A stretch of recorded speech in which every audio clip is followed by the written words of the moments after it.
Good morning. Thank you. And welcome to our special meeting for March 21st for the County of San Benito.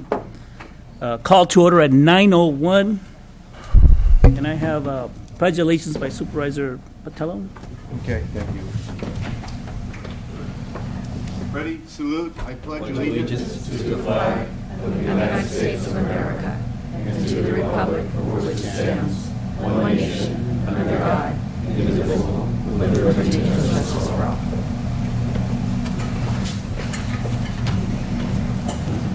Thank you, Supervisor Patello. Acknowledge certificate of posting. So move. Is there a second? Second. All those in favor say aye. Aye. Against, motion carries. Regular agenda, County Administrator Office, Ray. Thank you, Mr. Chair. Thank you, Board. Good morning. Wanted to open up the session this morning just to kind of highlight what we're going to talk about today. Today is going to be kind of a high-level discussion, a special board meeting discussing our budget for this year. And it's really the first phase of a three-phased meeting approach to presenting a budget in June.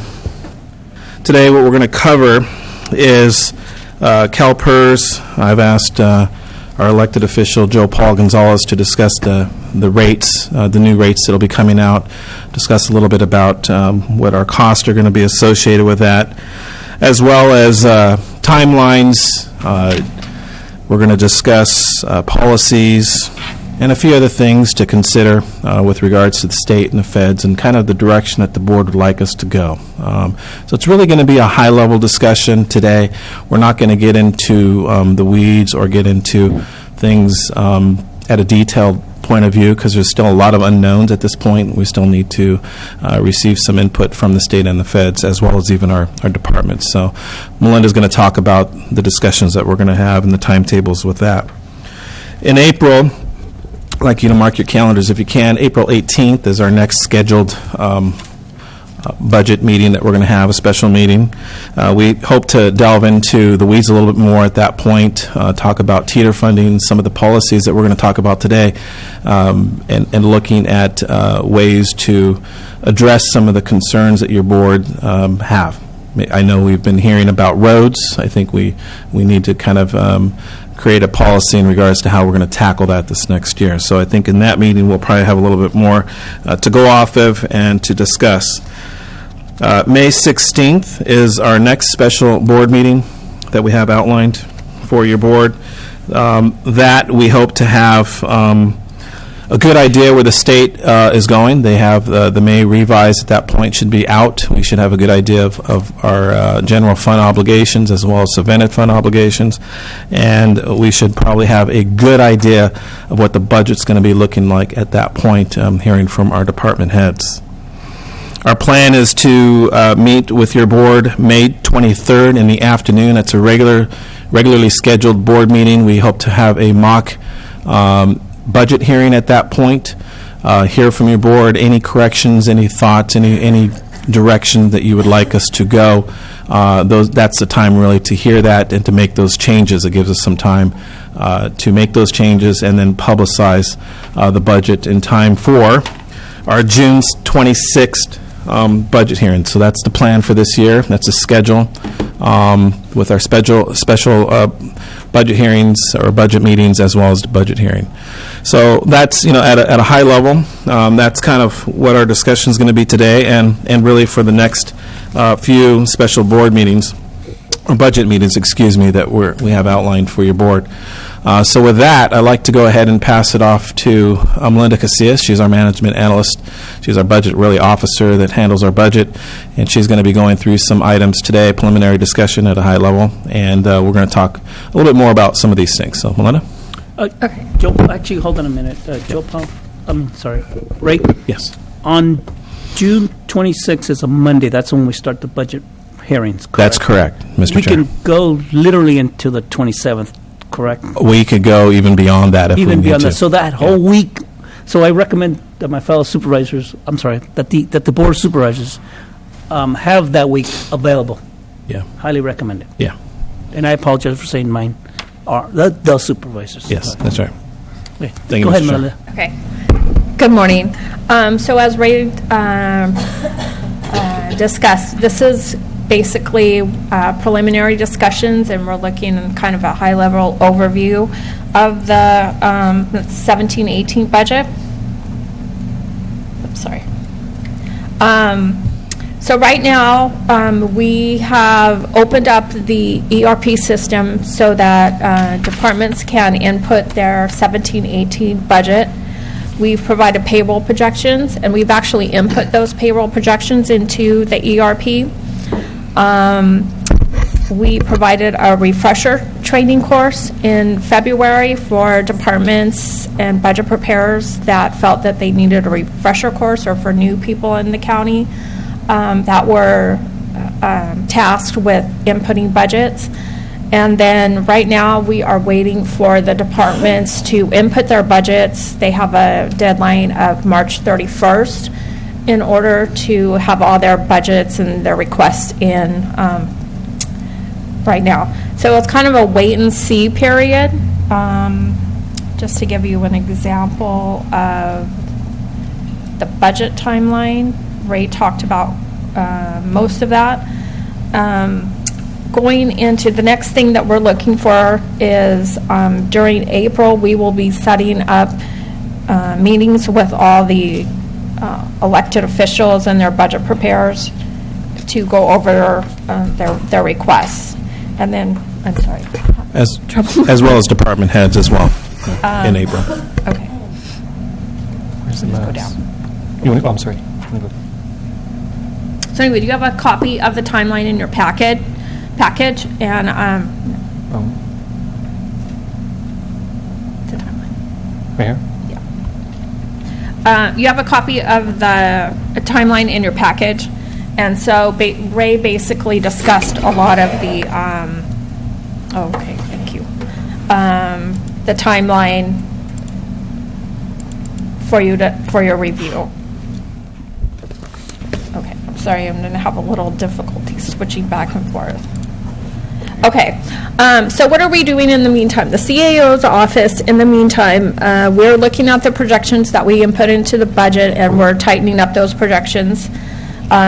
Payroll is a ever-ending process. It moves every single day, and so we have to pick a point in time in order to tighten up those payroll projections. We're also costing out new position requests by departments.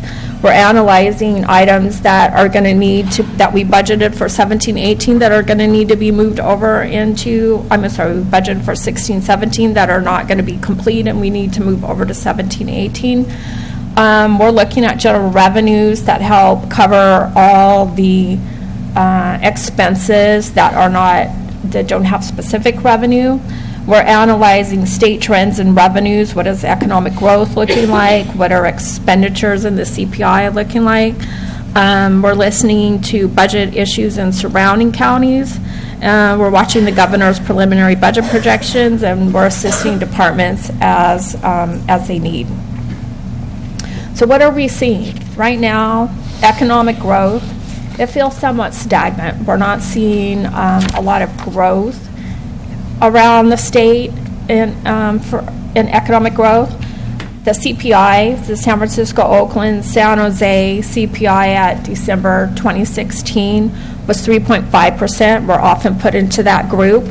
That's a little bit higher than we've seen in the past.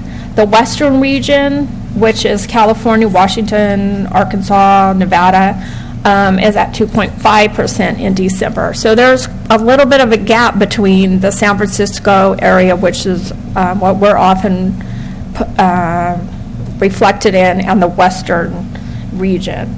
The governor's budget. More information will be available in his May revise. However, right now, the hot topic appears to be some shifts in costs of IHSS expenses that are being shifted to the counties. The governor's budget is looking at roughly a $2 billion deficit, and he has said that this is the most difficult budget that he's working with, that they're working with since 2012. What could potentially become San Benito's county hit on that in-home support services? Pardon me? What hit can San Benito County get of that $2 billion? It's Mr. Chair, if I may, it's The about, state's in a deficit of $2 billion. yeah, it's, So a lot of, go ahead. go ahead, I'm sorry, a lot of costs, we are anticipating a lot of costs will be shifted to the county. So Because- what's the San Benito it's- effect? So it's a total for the state, $623 million, and for the county of San Benito, it's about $585,000 for us, approximately that number. So that's the hit for us if they don't work things out. But right now, it's an assembly, and I think that they have a plan, but we're not, again, we're waiting and seeing. Yeah. So Jim is prepared, take it out of his back pocket, all that money? Absolutely. On the federal budget side, there has been talk of dismantling Obamacare. The health care coverage is a big topic. Department of Homeland Security, there could be a shift in priorities, and also in the Department of Justice, there's also a talk of shift of priorities, and how that trickles down to the county, we're not quite sure yet, but we're keeping our eyes on everything that's coming out of the federal government. Also, our neighboring counties, Joe Paul recently attended a Northern Region Auditors Association meeting, and he brought back the information that a lot of those counties were told to reduce or hold to fiscal year 16-17. Some are asked to reduce 3%, 6%, 10%, or to hold where they currently are. These counties include San Francisco, Solano, and Monterey counties. So what is San Benito County dealing with currently? Obviously, we're dealing with the floods. We're dealing with road issues. Staffing, we unfunded 3 positions this current year. We had a shortfall in that fund that we had to deal with in 16-17 budget. We have potholes, widening projects, increased traffic due to the new homes that are being built here, the general conditions of the roads, and then how are we going to fund a lot of these issues that we're dealing with on the roads. Can I ask a question? On the staffing, the 3 unfunded, that means we've hired people that was unfunded, or we need to? No, we have be 3 held, vacancies open that slots. we've chosen not to fill Not filled. Right. In what departments? in the road department. That's road department by Right. itself, okay. And so to fill those would be roughly $375,000. If we filled 3 positions. Right. That we did put into the 16-17 budget? Correct. In the 16-17 budget, we ultimately decided not to fill those vacancies. Right, and then did we shift that money to the outside contractors to do some road maintenance? Is that No. where we utilized that savings? No, we didn't. If you recall, last year we had approximately $500,000 issue in that office. I remember we spent a couple of meetings to discuss that, and the solution that was derived was basically, these positions, not filling these positions, was to basically fill that and cover those costs. So that's what that. That's what it was. Okay, Remember that. all right, I just want to make sure that I had it clear. Supervisor Medina? Morning, Melinda. Good morning. The question here I have is, I'm looking at 3 unfunded at 375, so each person is approximately 125,000? Roughly, depending on what level you fill them. We have superintendent level, supervisor, the superintendent's filled supervisor levels, and the road maintenance workers, 1, 2, and 3 levels. Just in my opinion, I think we need more boots on the ground again. We need more, we're talking about superintendents and supervisors, but we need people out there actually doing the work. Right, and that's a decision that we'll be asking your board to make. Thank you very much. Appreciate it. Okay, we're also looking at OPEB and retiree medical, different funding options that we've used or that are available to us. We've put them in the budget. We've used excess teeter funds to cover some of those costs. We've had a drawdown with PERS, and we also have money in PARS. Our obligation annually, about $800,000 to pay the OPEB ARC, and a roughly $1.8 million to pay for retiree medical. So then we also have a decision, possible decision to make at what level of funding that we want to be at. We're currently 75 to 80% funded. Some other counties are only at 20% funded, so there's different levels of funding that we might want to take a look at. Staffing, we always are looking at recruiting employees, retention of employees, and then staffing levels in general, such as the road crew that we discussed. I know that Candy would say the DA's office is always struggling with that, so there's a lot of departments that are still struggling with staffing levels prior to 2009. Actually, Ray, can you, not today, can you provide a list of the number of employees that have left the county? Sure. Since the beginning of this fiscal year? Yeah. Actually, you know what? Can you do it for 2 years? 2 years. Sure. Thank you.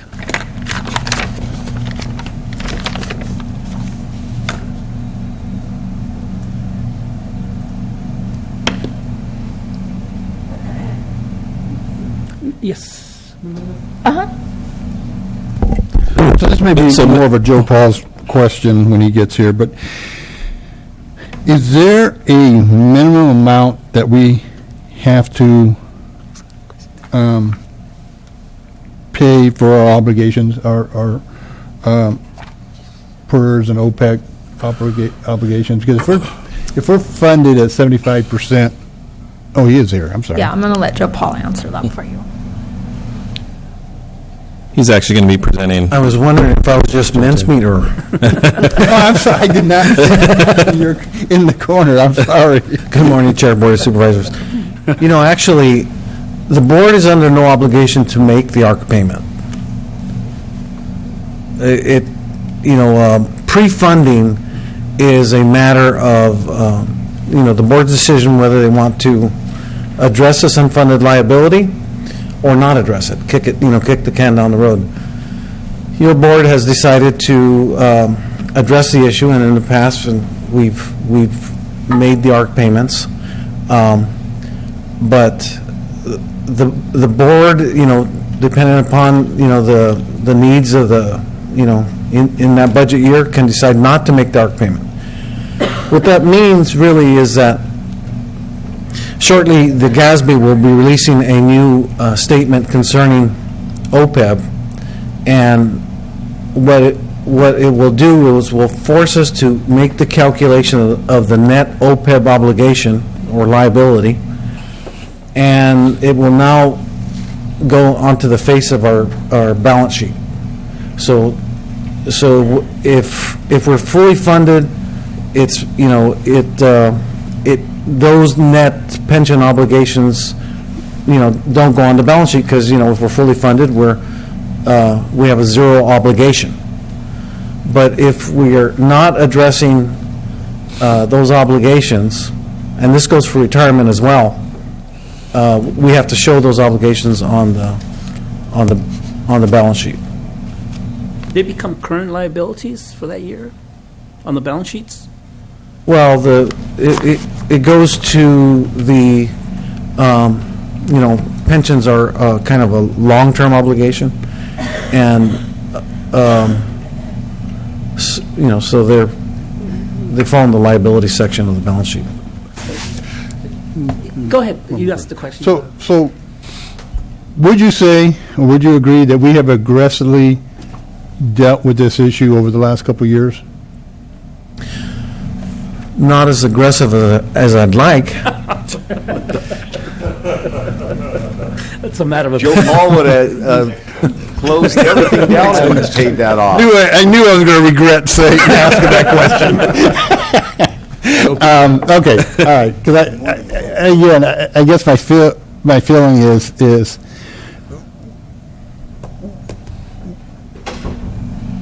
I feel we have aggressively, dealt with those. I mean, no, we're not fully funded yet, I understand that, but we're at 75%. Most counties are not anywhere near that. But now we got road issues, we got staffing issues. Do we need to kind of be less aggressive and deal with some of these other issues? Every year the board adopts a budget, and really the budget is really it's a spending plan for the year, but it's also a list of priorities for the board, how it wants to allocate its resources. So yes, the board has that opportunity to make those changes. Thank you, Mr. Chair. I was going to ask that question, and I was going to ask it later, but the Supervisor Rivas? I have nothing right now. Yeah. So, Joe, Supervisor Medina. Okay, by what Mr. Munzer has spoken about is exactly where I wanted to go also, but if we put more money in the roads, which we all, I think, agree we need to do, what are the downfalls of changing that liability? Well, with OPEB, it's a little different than retirement. Actually, a lot different. Because with the OPEB, your board has taken actions to cap the benefit. And because we have capped the benefit, we have really controlled the spiraling liability that was out there, because it was dependent on health care and the cost of health care. So that dependency has gone away. So we have a hard cap. The only thing that would change that whole dynamic is if the board decided to change the cap, and then all bets are off. But right now, that liability is very much controlled. So, if the circumstances are urgent, the board can make rearrange their priorities. Personally, I feel that these are obligations that are really close to being funded, and I would like to see the OPEB funded so that we have one obligation, huge obligation that the county has committed to its employees, taken care of. We know that that's going to be there when employees are retirees. They need it, and so that's why this board took action, I think, in 2007 to initiate the irrevocable trust with CalPERS. Thank you. Ray? Well, I agree with Joe Paul with regards to our responsibilities and our obligations, and I think the board's made significant headway. But as a CIO, having a different hat, we are being bombarded with getting staffing levels up to where they need to be and getting the appropriate staffing levels in place, along with withholding or retention of good employees. Those are critical, as well as our CRP issues that we have, roads, buildings. There's a lot of things that we're confronted with from an administrative point of view. So I think we're really at that head. We're really close to the breaking point where we have to do something a little different.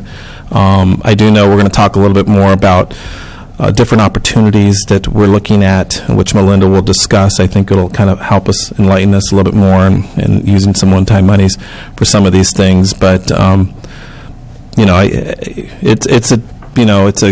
it's kind of a balancing act, and I think there's going to be more to come in the next few months of kind of where we stand. We don't really know. Again, this is high level at this point, but I think we'll have a better idea administratively what we would like to recommend your board. Yeah, thank you, Mr. Ray. Chair. Thank you for, yeah. Hold on, I got a couple supervisors in line. Thank you, Ray, thank you, Joe, but I just feel that if we, the board, in conjunction with the city halls or city council, is going to go out and try to lobby for a local roads repair and maintenance only tax on the ballot, there's got to be a buffer, and that might be the buffer right here. And so we should keep it open as an option, because we might have the funding to buffer that until the citizens of San Benito County approve to do a sales tax for just local repair roads. Supervisor Batalla? Yeah, I agree with Mr. Gonzalez and our CAO that it is a balancing act, and we made these obligations to our employees when we negotiate for these benefit packages that a lot of people go to public service to work for. I think we have to continue to move towards funding the OPEB and those liabilities. Now, how fast? That's where the balancing act comes in. But on the other hand, too, all departments, and I said the same thing last year, we have to look for our revenues as well. There's a responsibility for our employees to make sure that their accounting is correct and up to date, and that we're collecting revenues that other counties and cities are collecting, and we're not doing a very good job at that. And it starts from right here from the Board of Supervisors on down to our department heads and to the employees themselves. And it helps if we kind of all cue in on what the end goal is to be financially responsible. And I think we need to continue to work towards those ends. Thank you. Supervisor Medina? I've been, Supervisor Rivas? Right. Well, I don't know if I'm going to make much sense. I don't even know where to begin. So obviously we have a lot of issues in San Benito County, floods, roads. The number one issue has got to be the unsustainability of these pensions, because obviously bankrupting local governments all over the state. The liabilities we face. I mean, every year, I just read a report that pension costs are expected to rise 3 times faster than revenues. It's not sustainable. And so, moving forward, I think in this state, which was done, the later part of the 90s, we talk about the public pensions and all of the predictions, the assumptions, they've never, ever been realized when it comes to the return that we're going to receive on investment of our pensions.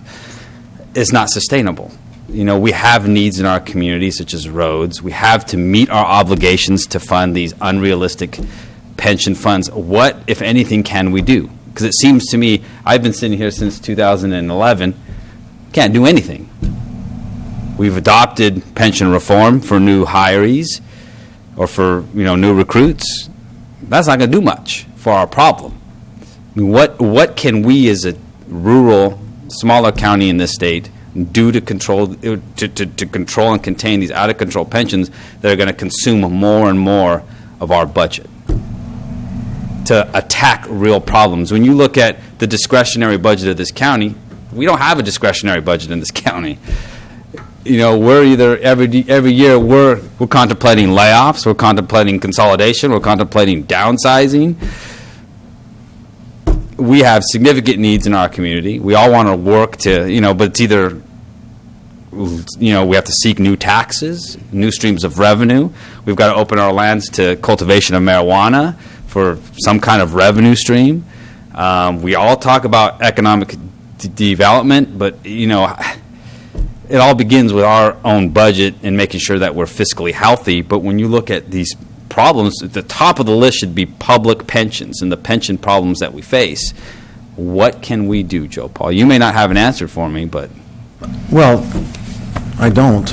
But after Melinda gets done with her presentation, I've prepared a PowerPoint to talk about our safety plans and our miscellaneous plans.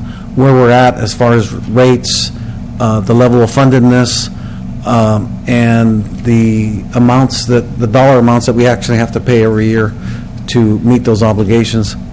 And also, kind of interesting is that it's the CalPERS is required to put in its valuation what it would cost us to get out of CalPERS. And so I think those numbers will be very interesting to the board when I talk about them. I wanted to make a clarification as what fundedness means for, especially for OPEB. So if we get to a level of being 100% funded, it doesn't mean we don't make any more payments.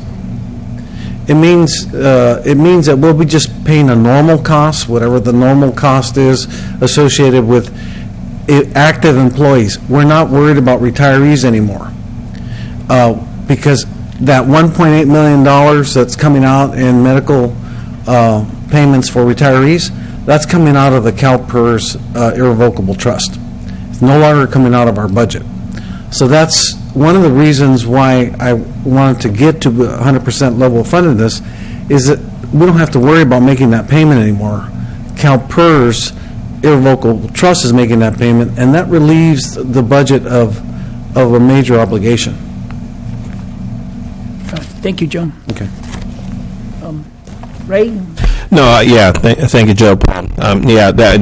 Thanks for reminding me, Joe Paul. Item number 2 on our agenda. Okay. I asked Joe Paul to give us an update Perfect. on pensions and what the rates are, and give us an overview of where we stand. So, yeah. Belinda, you want to continue? Okay, just one more clarification on our obligations. Excuse me, that were $800,000 approximately for the ARC and $1.8 million for retirees. Roughly half of that comes out of the general fund, and half of that is paid by the subvented fund. So they have to pay their share too. Okay, so some other things that we're faced with, salaries and negotiations. Salaries and benefits, our preliminary cost right now is that we're looking at a 5.6% increase over last year in salaries and benefits. Remember, we gave a 2% COLA, PERS increased, and we made some minor pay rate adjustments, and we added a few positions along the way. And negotiations, we're going to be going into negotiations because all of our labor group MOUs will end September 31st.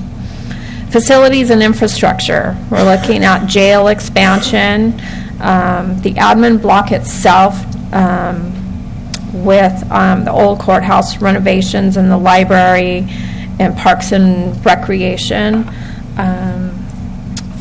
In your packet, there is, I'm not going to bring it up at this point, there is a listing from Adam Goldstone that talks about current CPIs that we have budgeted for 16-17 and what their status is, and also a list of projects that he's been asked to look at for 17-18 and beyond. I can bring that up really quickly.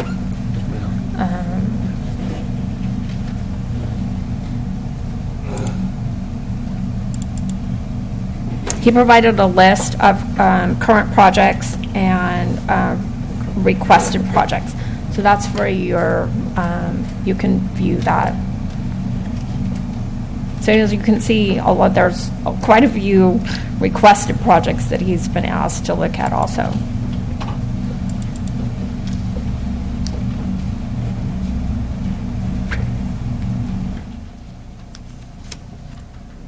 Okay.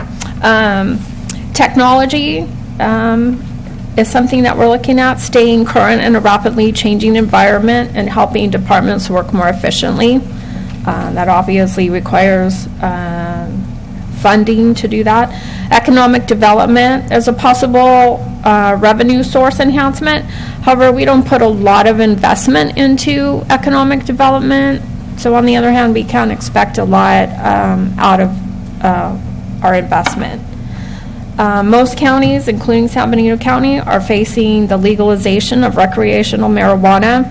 We have to set policies and regulations in order to monitor and Hold on, maneuver our Melinda. way through there. Melinda, I got a question for you. Pardon me?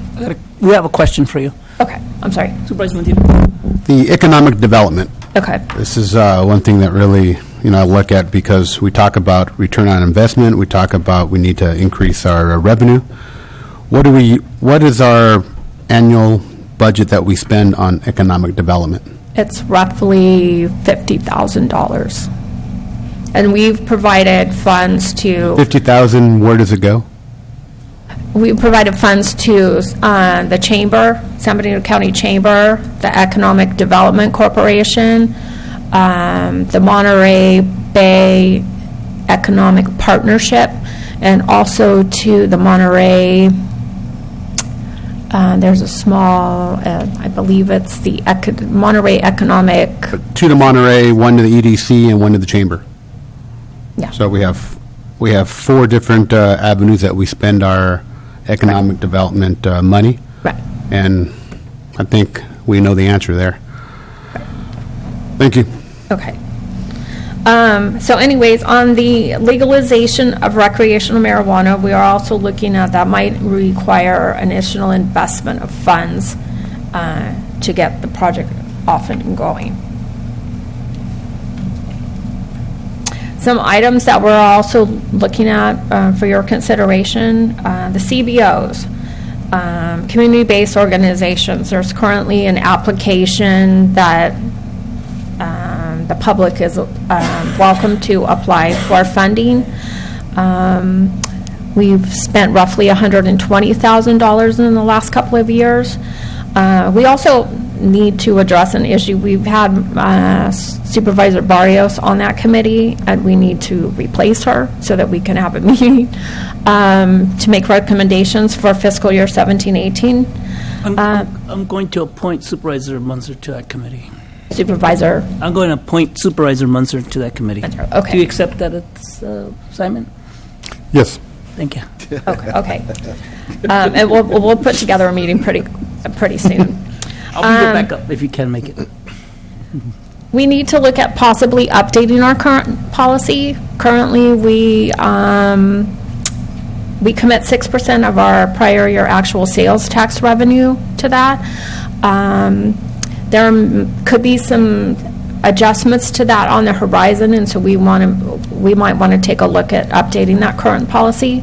There's also been a request to look at senior-based programs. There's 4 programs that we provide money to under the senior-based programs: Hoviness, De Antonia, the AAA, Advocacy, Senior Legal Counsel. And we might, the request was that we take them out of the application process and basically have a base set of funding for them every year, and the remainder of the money would go to other community organizations. Well, hold that thought, Melinda, because see, here's the problem, and I brought this up when we first created this program, was that there'll be some organizations that will continually get the funding to the point where staff will make a recommendation to put them part of the budget process, and guess what? We're here today.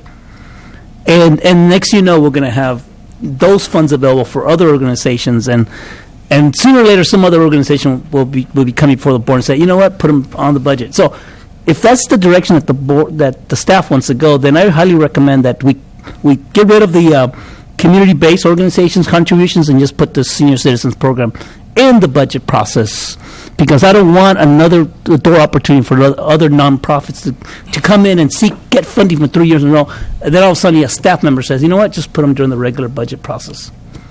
That's just one supervisor among 5, and that's what I would like to see. Supervisor Patella? Yeah, the appointment of Supervisor Munzer to the COBs is a lot harder assignment than what meets the eye. And I know Supervisor Barrios and I have had meetings in the past with the AAA, and their request is that a lot of their mandates as far as servicing, our senior population is, pretty much should be funded automatically and we've always taken the funding out of the 6%. 6% of the actual sales taxes went to that funding to fund those programs, and they had requested from us to change that policy. I think that's what Melinda is referring to here, and I don't disagree with that, because those programs are very, very valuable to the community, and the leverage funds that we get is, unquestioned, and but then if we did that automatically, I would hate to keep the 6% as policy, and somehow that has to be revised. And then this board has always faced criticism as far as, kind of the same groups get the same money every year with the community-based organizations, and it's just getting real difficult as far as, so there needs to be some policy revisions, maybe look even beginning at the top with the 6% actual sales tax revenue. I don't know if that's the right number to commit to this or not, but there's a lot of work that needs to be done here, and I completely support that we take our senior-based programs, which, many of them are, mandates, Right. and fund those like we should, right up in front of the budget process. So you kind of agree in a way with me then? Yeah, absolutely. Okay, Ray? Yeah, thank you, Mr. Chair. One of the reasons why this is on the agenda is I asked this to be on the agenda. This year, we're probably going to have an infusion of sales tax, PV2. Right now, we're working with them on that, as well as the elimination of ERAP, the triple flip, which will also increase our sales tax numbers. So we really, I think, we kind of want to have this as a talking point. The numbers are going to be much greater, and, do we want them to go here, or do we want them to go to other places? And we've heard that your board wants to address some of these other issues, so we probably want to redirect that or look at those a little bit closer. So that's what I wanted to mention. Any more comments from fellow supervisors? None. I just feel that I agree, Supervisor Batella, about the senior citizens programs, the mandated ones, but we got bigger issues. We got roads that we got to repair and maintain. We got local roads that every year gets over $381 million. We got staffing issues. We got employees that are leaving, and these sales tax money should go to services to the public, general services, and when times are good, we can start allocating. But these are bad times that are coming on the corner. Continue, Melinda. Okay. We also introduced a new concept this year, district or supervisor fundings. Started off a little bit slow. We started out with approximately $3,000 per district, supervisor district. And it seems to have taken off, and we've put some money towards nonprofits and the floods, and so we were considering increasing that. It's not a lot, but we were considering increasing that to $5,000 per supervisor district. We still have 3 unfunded positions in the general fund. As you recall, part of our discussion with the roads and their shortfalls, we put 3 general fund positions on hold for 16-17. There's a position in the county counsel's office, there's a position in the IT department, and there was a position, a half-time position in communications that we had originally suggested moving to a full-time position, and those positions are still on hold at the moment. And so in looking at the 17-18 budget, we'll have to consider if we want to try to fund those positions or continue to hold them as unfunded. Hold on, Melinda. Anyone from the public wish to talk? I'm going to open up just to this section. Please refrain the question to what Melinda has presented as of today, right now. Of course. Thank you. Marty Richmond from Hollister. You did bring up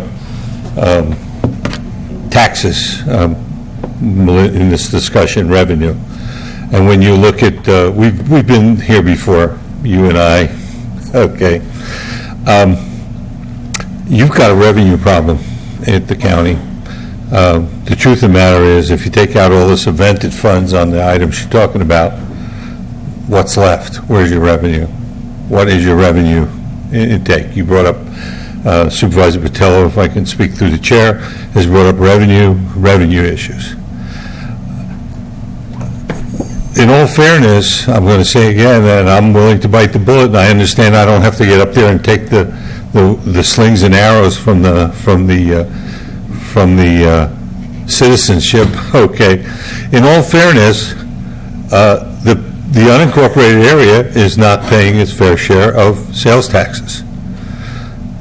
The city of Hollister has got a 1% transaction tax. The city of San Juan Bautista has, I think, 0.75%, something in that neighborhood of transaction tax. And there is no transaction tax at the unincorporated areas of the county. And I know you discussed the other day, and I can't go into it because it hasn't come up here, the business tax, business license tax. So basically, you're servicing 60,000 people, almost, round numbers, and we've got the 35,000 in Hollister paying a 1% sales tax when they transact something in Hollister, and the people over in San Juan Bautista paying 3/4. Remember, much of the sales tax, transaction tax, comes from out of the county. It's your big item from out of the county, just like your hotel taxes, just for comparison. I can't remember the number it would bring in if you had a 1% sales tax. First of all, you only need 50% of the voters to get that tax. You can do whatever you want with that money. It's general fund money. If you want to put it all into roads, every penny of it, you can. We talked about roads. If you all want to put it into this CB positions, county-based organizations, you could do it. You could do whatever you want with that money. It'll be general fund money. I think it was going to be $2 or $3 million a year. I think that was the estimate. I'm just using round numbers. And it is not fair, I'm going to say again, for somebody who lives in Hollister to have to pay a 1% sales tax on buying a car here at Tiffany Ford, and a person who lives right next door to them not have to pay that tax. So I believe you should go to the voters for a 1% sales tax, and that will increase your revenue. Thank you for your time. Thank you, Marty. Anyone else from the public? Okay, go ahead, Melinda. Okay. As we discussed also along the way, that there were some items coming in the pipeline. Some revenue opportunities are with PV2 sales tax. We're looking at $4 to $6 million increase over the next 3 years. In lieu taxes. Melinda, can you hold that thought? Hey, Ray, the sales tax is coming in from the solar project out there. We're not getting at a 8 1/4, right? We're getting at 7 1/4 because it's out in the county, correct? Come from Joe Paul. I think it's related to the actual taxing area out there. There's specific taxing brackets within that area. Oh. We're going to actually have a presentation, just so the board is aware, at our next board meeting concerning the project status, okay, as well as we'll highlight some of the taxing as well with that too. No, it's basically whatever. If they had to pay a sales tax, which they don't because it's exempt property, if they had to pay it, what portion of the assessed value would have come to the county? That's what they're going to pay. So it's more in line, I believe, with 1%. So if we would have had a sales tax in place, if we would have taken something last year and it would have passed, that would not affect the contributions to the county, right? No. No, okay. All right. Okay, looking forward to that report. It's in the, yeah. Okay, all right, thank you. The San Monarchs project, looks like there's a possibility that it's going to emerge, and there were development agreements in place. Expense saving opportunities, Optera is utility savings of approximately $100,000 and $200,000 annually. Bitech savings, we recently deleted our contract with SunGuard, and so that's a possibility that we could use some of that money for our IT infrastructure. Consultants, we're hoping that some of our reliance is diminishing because we're going to be, we have a more positive prospect on filling some vacancies. And then again, legal fees on our current cases, we're looking at possible settlements and reimbursement agreements. The budget policies that we put into place last year they're also in your packet. If I can bring those up.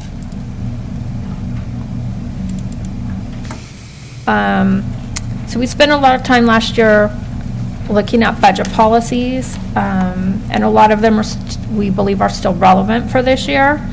However, the items that are in bold, creating certain reserves, we may, once we look at what this budget is looking at, we may want to go back and amend some of those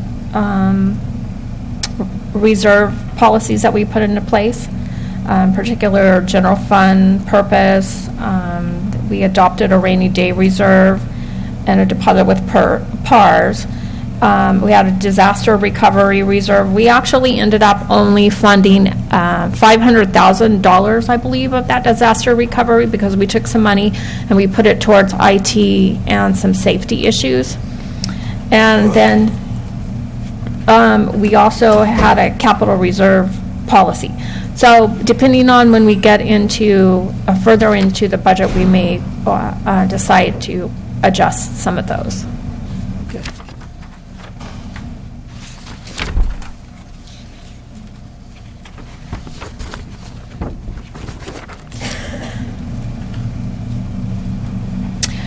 Then again, we wanted to have you think about the budget agenda format. A couple of years ago, we changed the format to look more like our standard Board of Supervisors meeting, where we had some items on consent agenda and some on regular agenda.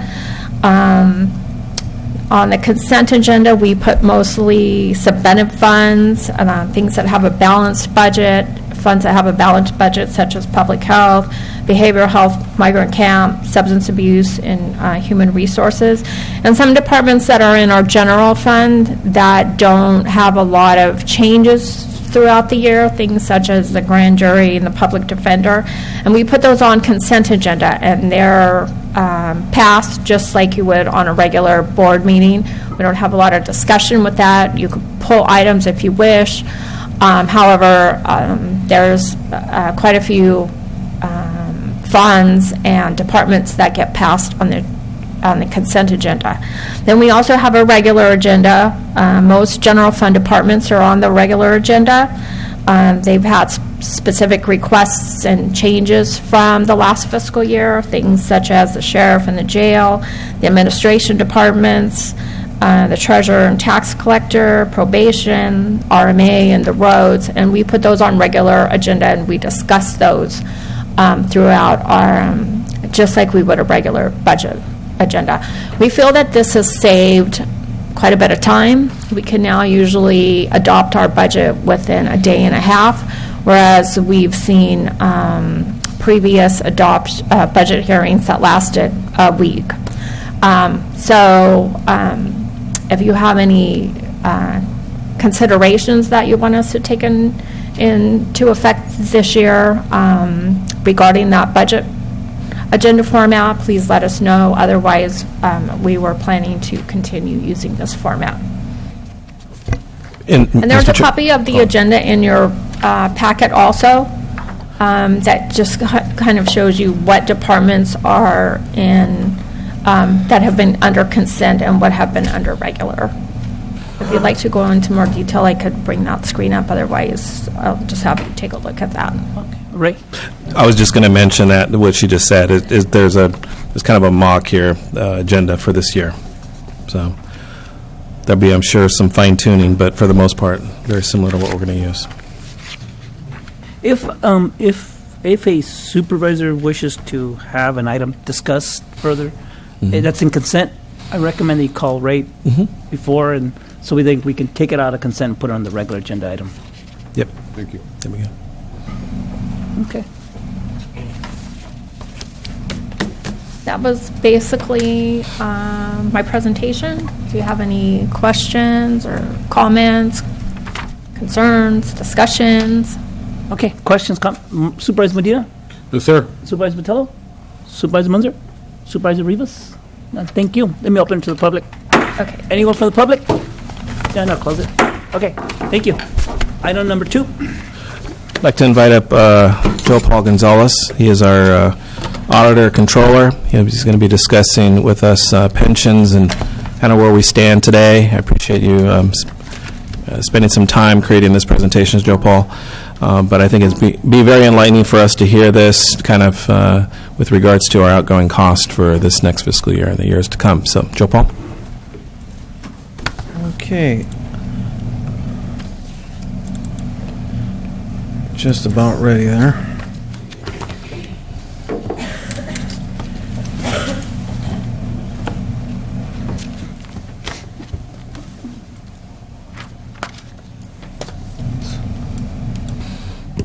Let's see.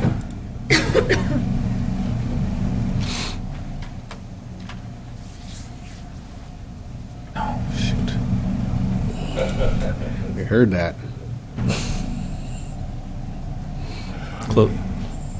Okay.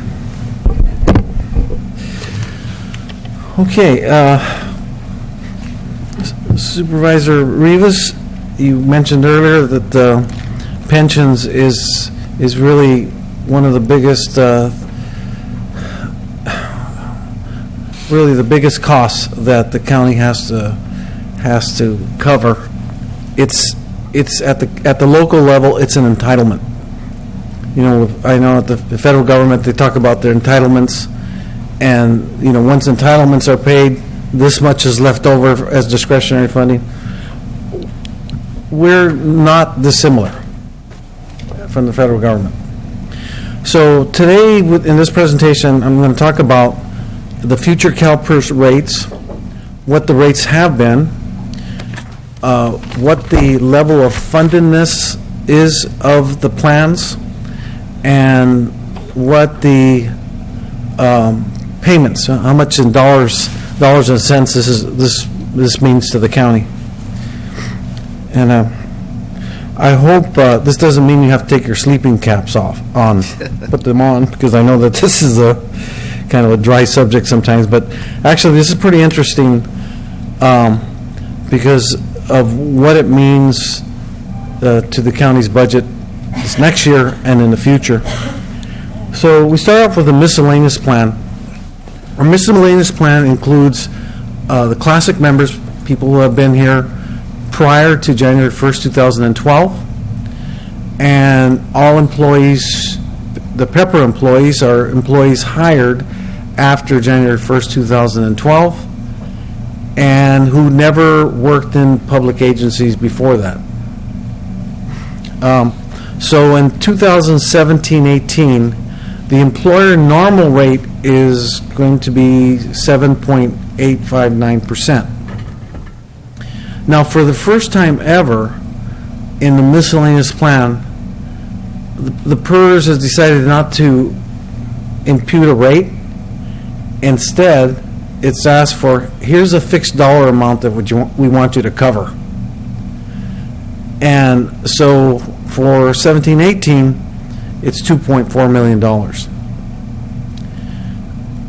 And in each of the evaluations that we get every year from CalPERS, they talk about the upcoming year, and then they project the following year.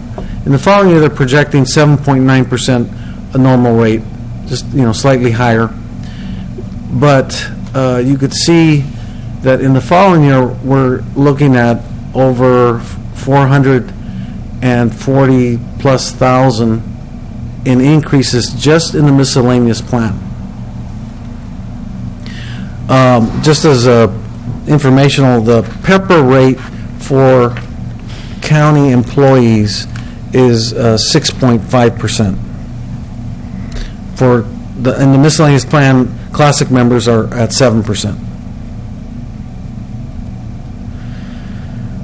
So, what CalPERS is predicting that up to the year 2023, the 7.9% as beginning in 1819 will be the normal cost.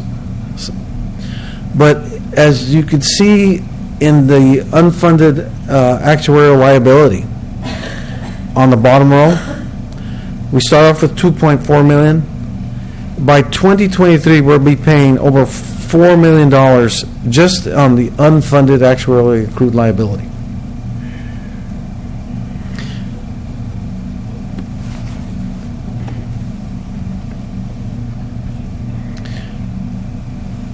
Joe, before you continue, is that based on if the board decides to do what your recommendation is, right? If we decide to not allocate this year, those numbers will increase. No. This is pension. This is not voluntary.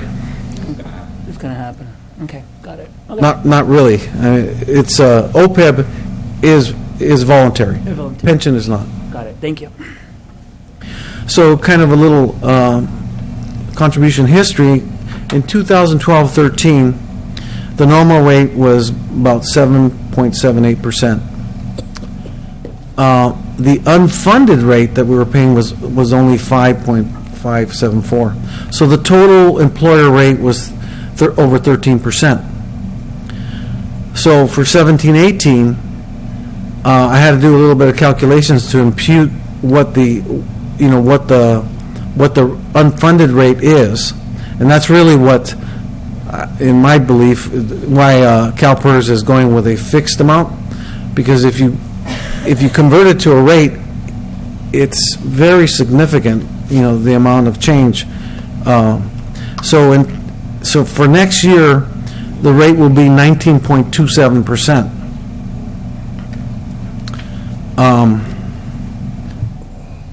Okay.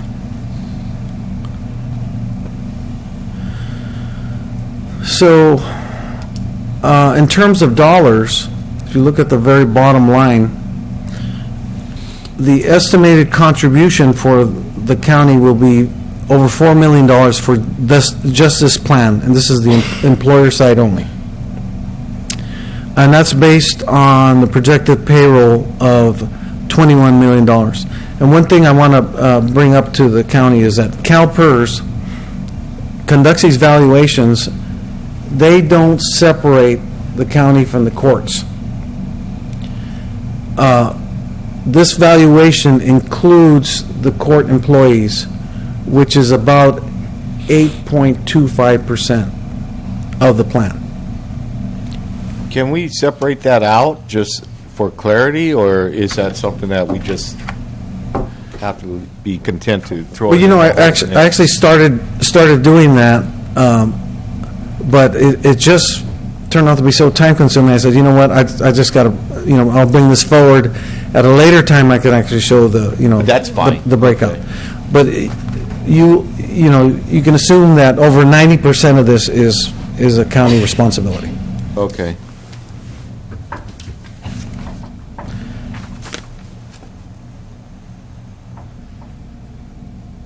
Okay, this is the funding history, level of fundedness. In 2010, we were at 64.1% funded. But our annual covered payroll was almost $24 million. You look at 2015, our covered payroll was $19.5 million. So we have had dramatic drops in the amount of covered payroll, which really means full-time equivalents that are no longer working for the county that were working in 2010. So you can see the funded ratio there, the third column from the right. And so this plan has been vacillating from 64% to, in 2015, 74.3% level of fundedness.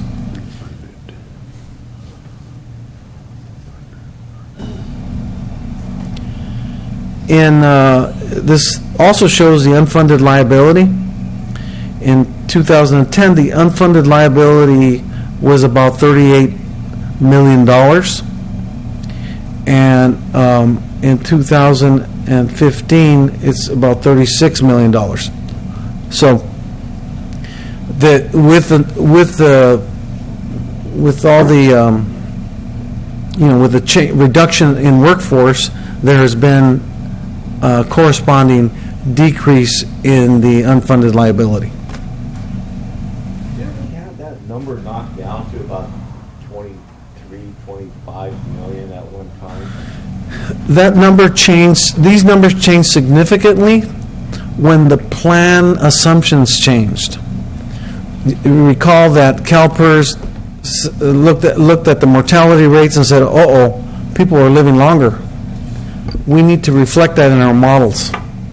And so those, that and other assumption changes were incorporated in their model, and they, the other major assumption changes, what they were, recall that CalPERS had a 7.75% investment return rate. Well, it was, turned out to be very unrealistic.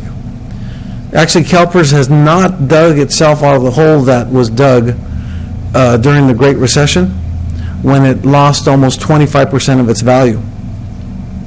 We're still recovering from that huge. Yeah, well, this is hard for me to swallow, because at one point I thought we were at 25 million. Now we're at probably better than 36, 37.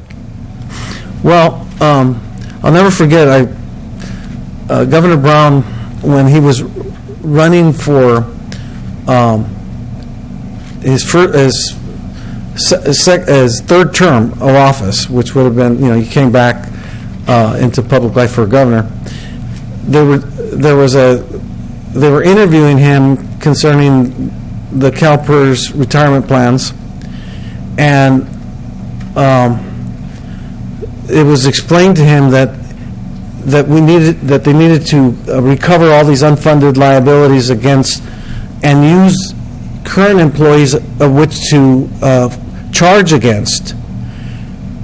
And his response was, well, then we have a Ponzi scheme.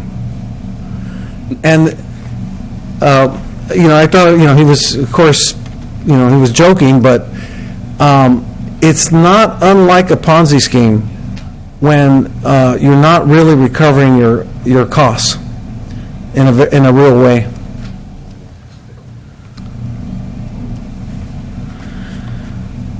So here's a kind of a explanation from so the present value of the projected benefits is $162 million. The normal accrued entry age accrued liabilities $140 million. The market value of the current assets is $104 million. So here we're showing the $36 million in unfunded liability. So again, the 74.3% funded ratio. So here's how they compute the accrued and unfunded liabilities. They look at present value projected benefits for active members, what they expect them to be. Transferred members that went to other agencies who are still active. Terminated members who are no longer working actively for a public agency, but have been vested. So at some time in the future, when they reach the age that they can retire, those benefits, they'll be receiving benefits. And then members, which they really mean retirees, and beneficiaries receiving payments now. So a total of $162 million in projected benefits. The present value of the normal costs, present value of employee contributions there, the following line, and then you have the accrued liability, active members, transferred members, terminated members, and retirees. So our total liability, 140 million in accrued liability. The market value of the assets is 104 million. So again, there's the computation for the accrued liability of 36 million. So this is all very expensive, and some agencies have actually left CalPERS. But when you leave CalPERS, they are calculations for level of fundedness of what you can walk out. If you pay it, write us a check, and we'll let you walk away from this obligation. We'll take care of all the payments in the future for any retirees. They'll use a lower discount rate. They're looking at the risk-free rate. So if they use the 2% discount rate,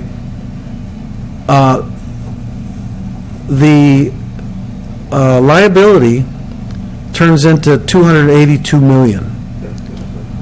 So our funded status becomes based on our market value of assets, it drops from the 70s to 37%. And so we have to write a check for $178 million to walk away from CalPERS just for this miscellaneous plan, not for the safety or safety pepper plan. And there's another a higher discount rate there, 3.25. I think it's a little unrealistic given given the market conditions. Okay, let's talk about the safety classic risk pool plan. Their 1718, their normal rate is 18.49%. For the last couple of years, the safety plans have been having a fixed dollar amount to deal with the unfunded liability. But again, I computed this fixed dollar amount. What the effective rate is, it's really 25.6%. So for 1718, we're really going to be paying over 44% on pension for safety payroll. In 2018-19, that rate's going to jump up to 46.84, almost 47%.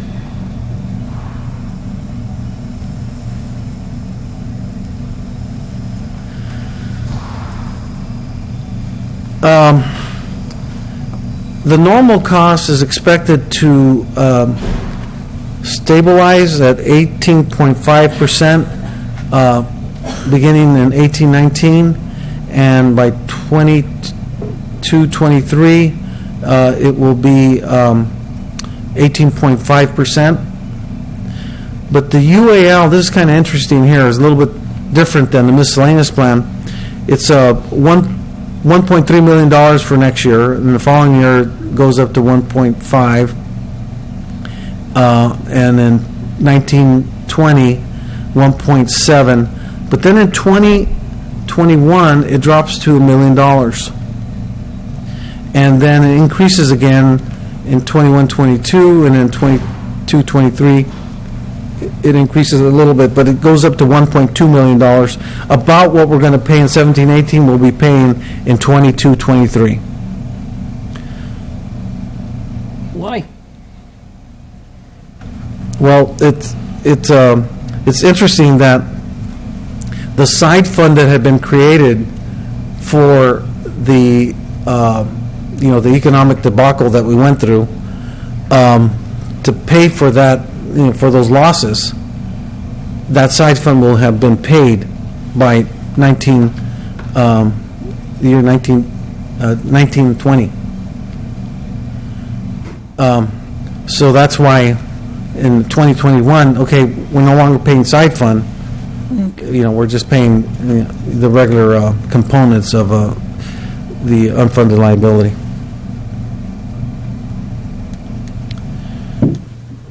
The contributions required for the safety plan on a payroll of $5 million for 17-18, the total employer contribution is computed about $2.2 million.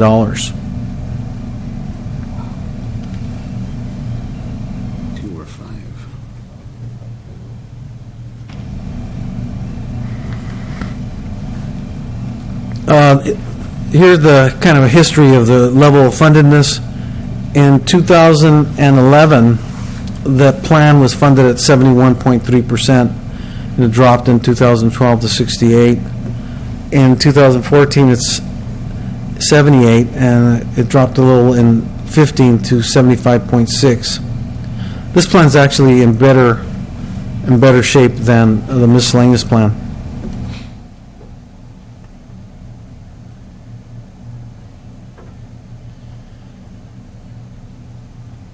Okay, so the present value of the projected benefits is $64 million, and this is as of June 30th, 2015. And you see the entry age normal accrued liability, $53 million. The market value of the assets of this plan is almost $41 million. So the unfunded accrued liability is $13 million for this plan. And so, again, the funded ratio is 76%.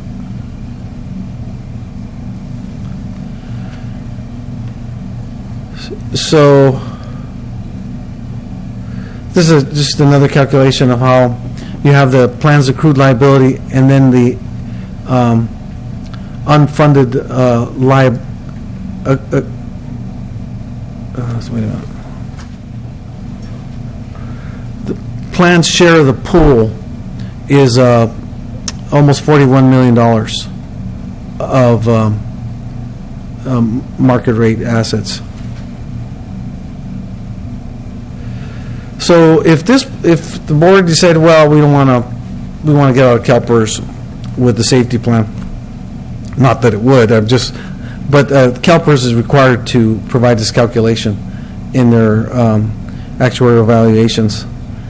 So using a 2% discount rate, the liability grows to $117 million, and the funded status drops to 34.6%. So the county would have to write CalPERS a check for $77 million to walk away from this plan.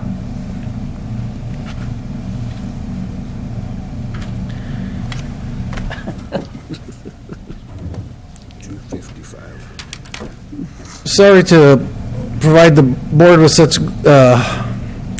unpleasant news, but it's important that the board understands, the challenges that is facing the board. And one of the challenges is how we're going to meet these obligations. At the state level, the governor is being constantly pummeled with the fact that he's, many claim that he has not done anything to control the cost of pensions. We went through the PEPRA legislation, which didn't do really anything in the short run. In the long run, there'll be some relief, but that's a really long run. So how how the county deals with this, the challenges of paying for these pensions is what we'll be wrestling with this next budget year and every budget year thereafter. So that's concludes my presentation. Thank you. Questions, Supervisor Rivas? Sure. Let me open up to the public then. Say one. Anyone from the public?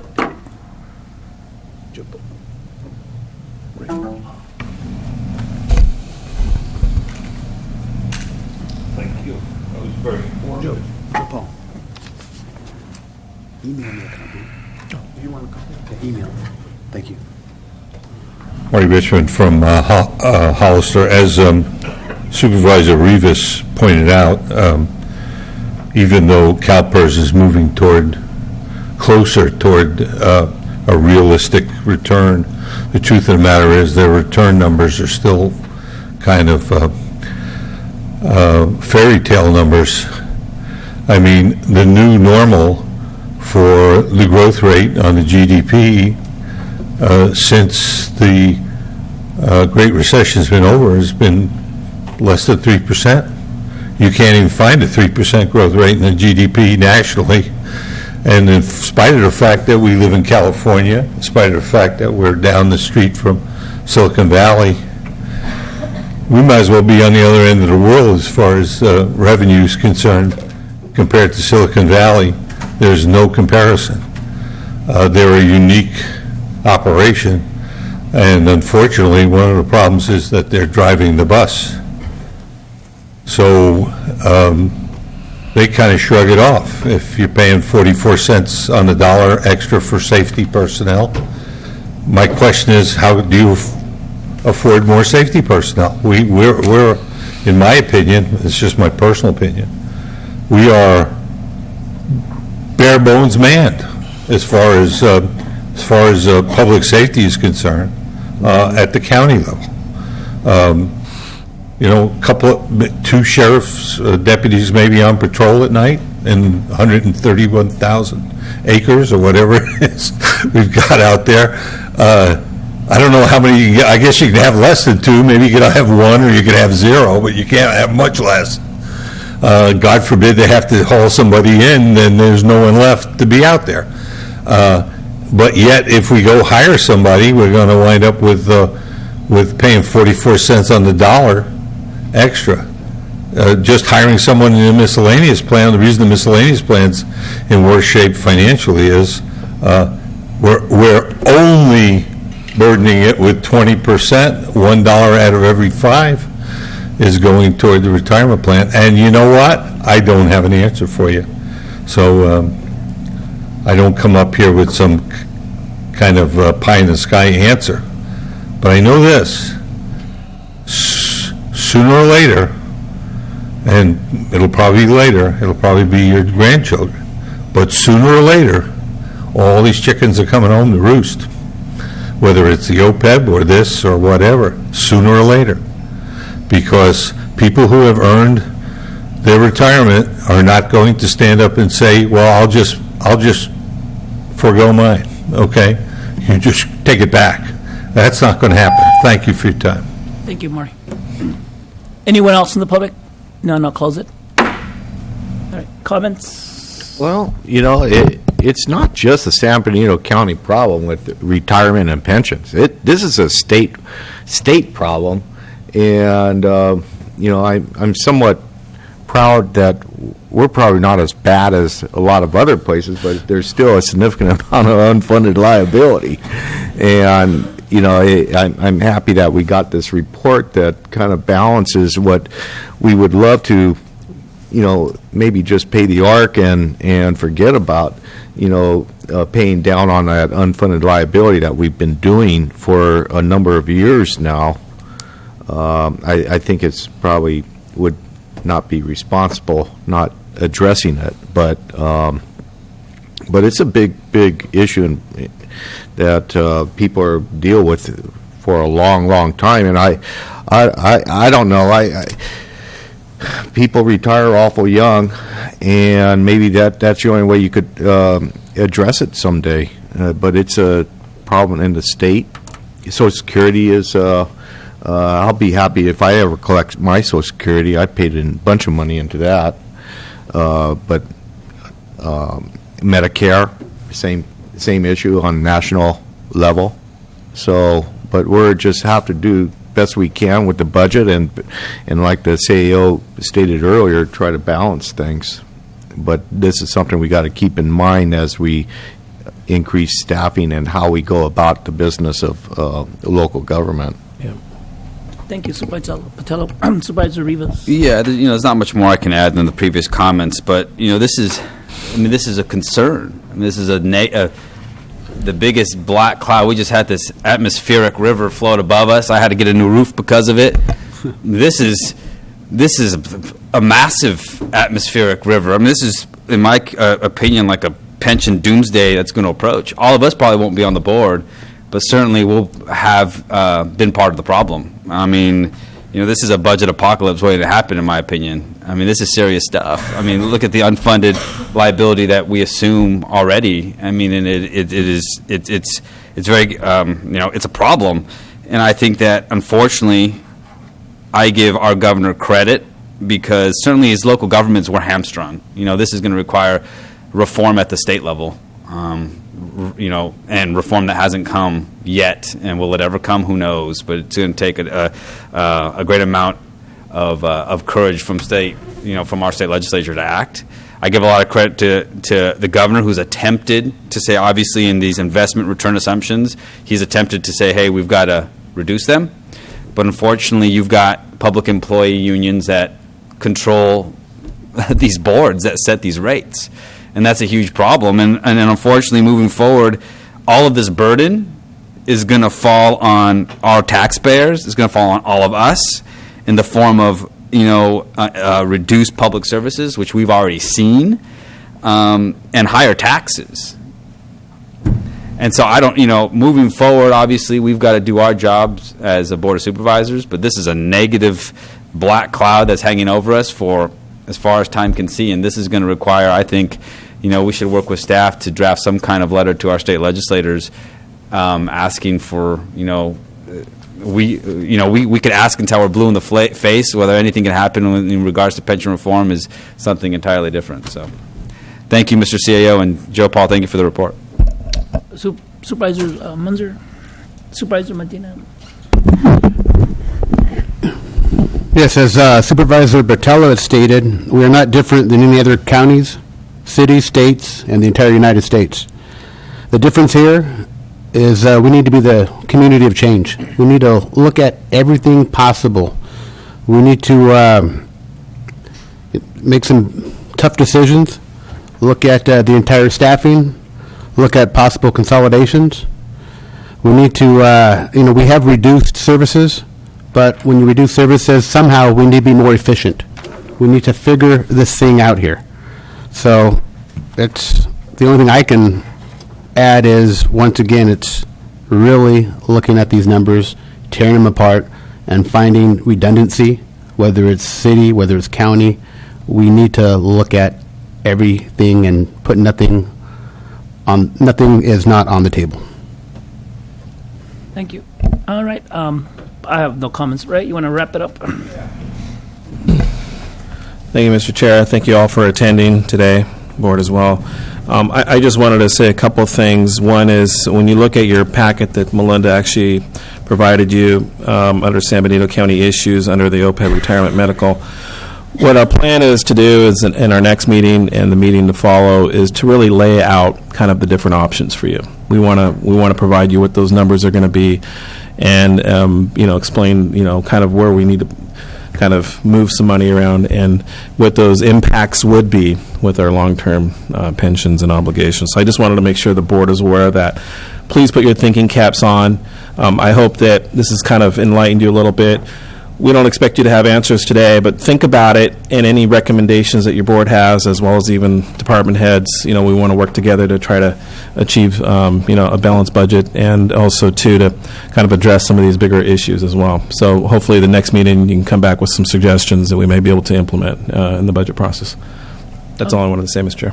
All right, thank you. Is there a motion to adjourn? Is there a second? All those in favor say aye. Against? Motion carries. Thank you.